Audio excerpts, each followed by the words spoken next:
Fafnir.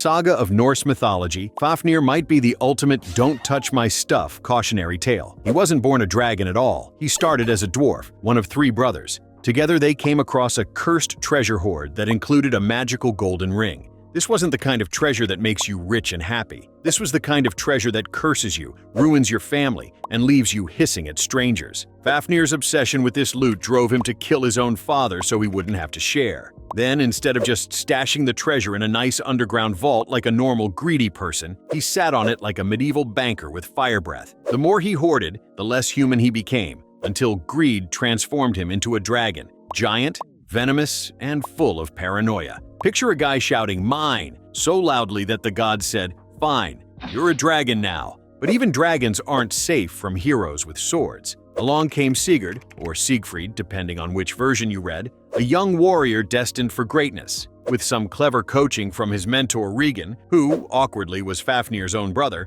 Sigurd dug a trench, hid inside, and stabbed upward as Fafnir slithered across. One hit, straight to the heart. But here's where things get even weirder. After Fafnir died, Sigurd roasted the dragon's heart. When he burned his finger on it and licked the blood, boom! Suddenly he could understand the language of birds. Because, eating dragon heart equals bird fluency. Makes total sense. The birds then warned him that Regan was planning to betray him, so Sigurd turned the tables and killed his mentor too. Thanks, Fafnir. Even in death, you managed to ruin more family dinners than anyone else in Norse mythology. Jörmungandr. Let's talk about the world serpent. Jörmungandr, Loki's kid and possibly the worst pet snake in history. While Fafnir guarded treasure, Jörmungandr basically was the planet's biggest belt. The gods tossed him into the ocean, and he grew so large that he wrapped all the way around Earth and bit his own tail. That's not just a snake, that's a global security system. The scary thing? He wasn't just decoration. Jörmungandr was waiting for one big event, Ragnarok, the Viking end of the world. At that time, he would uncoil, poison the seas, and fight his mortal enemy, Thor. And not just a quick scuffle. This was supposed to be the fight of fights, the Norse version of a UFC main event. Thor and Jörmungandr actually crossed paths before Ragnarok. There's a story where Thor tries to fish him up from the ocean using a giant ox head as bait. Just imagine, Thunder God standing in a boat, reeling in the world's biggest fish. He actually hooked the serpent, lifted it up, and was about to smash its skull when the terrified giant rowing the boat cut the line. Classic "oh no" moment. When Ragnarok finally comes, Thor does kill Jörmungandr, but not before being poisoned. He walks 9 steps and collapses dead. Both hero and serpent end up taking each other out, so the serpent gets the last laugh. It's kind of poetic. Jörmungandr spent his whole life biting his own tail, and in the end, he made sure his enemy bit the dust too. Ladon. Now on to Greece, where we meet Ladon, the ultimate guard dragon. Hera, queen of the gods and professional grudge holder, had a garden full of golden apples. These apples weren't for snacking. They were divine fruit that gave immortality, so naturally she needed a guard dog. But instead of a dog, she picked a dragon with, depending on the story, up to 100 heads. Because apparently, one fire-breathing mouth just wasn't enough. Ladon's job was simple: sit in the garden of the Hesperides and don't let anyone steal the apples. And he did his job well, until Heracles came along. As part of his famous 12 labors, Heracles was tasked with stealing those golden apples. He wasn't about to politely ask, so he either tricked someone else into fetching them or, in some versions, he just shot Ladon with an arrow. Easy as that. Poor Ladon went from the most terrifying bodyguard to the guy who got one-shotted. Hera, not wanting her favorite security system to be forgotten, honored Ladon by placing him in the sky as the constellation Draco. So if you look up on a clear night, you can still see him curled around the heavens. Basically, Ladon lost his apples but gained a permanent nightlight gig. Not a bad consolation prize unless you really liked apples. Typhon. If dragons had a boss level, it would be Typhon. Picture the ultimate nightmare monster. Taller than mountains, with 100 serpent heads spitting fire, wings that could blot out the sun, and a voice so loud it made the gods panic. Typhon wasn't just a dragon. He was basically nature's way of saying, "Good luck, mortals." In Greek mythology, Typhon was the child of Gaia and Tartarus, meaning his parents were Earth itself and the deepest pit of the underworld. Not exactly the kind of family reunion you want to attend. When he was born, the gods took one look and said, "Nope." Most of them actually fled to Egypt and disguised themselves as animals to hide. Zeus, however, wasn't about to back down. He loaded up his thunderbolts and went full-on storm mode against Typhon. The battle was epic. Typhon hurled flaming rocks. Zeus rained lightning. At one point, Typhon actually overpowered Zeus, cut out the tendons of his hands and feet, and stuffed them in a bearskin bag. Yes, the king of the gods was temporarily bagged like groceries. Luckily, Hermes and Pan helped rescue him, returning his tendons so he could fight again. Finally, Zeus rallied, unleashed his full fury, and blasted Typhon with thunderbolts so powerful they buried him under Mount Etna. And according to legend, every time the volcano erupts, that's Typhon thrashing underneath, still furious. So next time you see lava spewing, just imagine 100 angry dragon heads having a temper tantrum underground. Hydra. Ah, the Hydra. Proof that sometimes killing a monster just makes it worse. This multi-headed serpent lived in the swamps of Lerna in Greece, stinking up the place and occasionally eating unlucky travelers. Each time one of its heads got chopped off, 2 more would sprout back. It was like fighting a video game enemy with infinite respawns. Heracles got stuck with the job of slaying it as part of his 12 labors. His plan?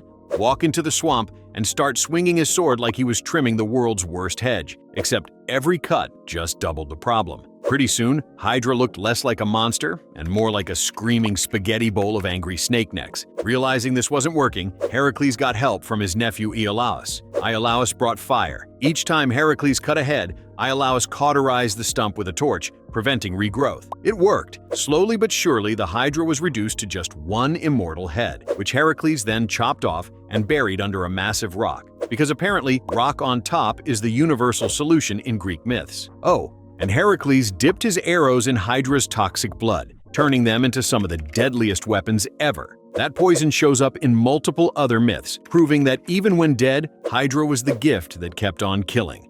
Yamata no Orochi. Let's jump to Japan for one of the most terrifying dragons of all, Yamata no Orochi. This beast had 8 heads, 8 tails, and a body so long it stretched over 8 valleys and 8 hills. If you're noticing a theme here, yes, the number 8 was kind of the point. And unlike some dragons that hoard treasure, Orochi had a taste for something worse: human sacrifices. Every year, the people of Izumo had to sacrifice a maiden to Orochi to keep him satisfied. By the time the god Susanoo showed up, 7 daughters had already been fed to the monster, with 1 left to go. Susanoo wasn't exactly the polite type. Instead of begging or negotiating, he came up with a plan that was part genius, part frat party stunt. He brewed an enormous amount of strong sake. They placed 8 giant vats of the alcohol around, 1 for each head. When Orochi showed up, all 8 heads drank themselves into a drunken stupor.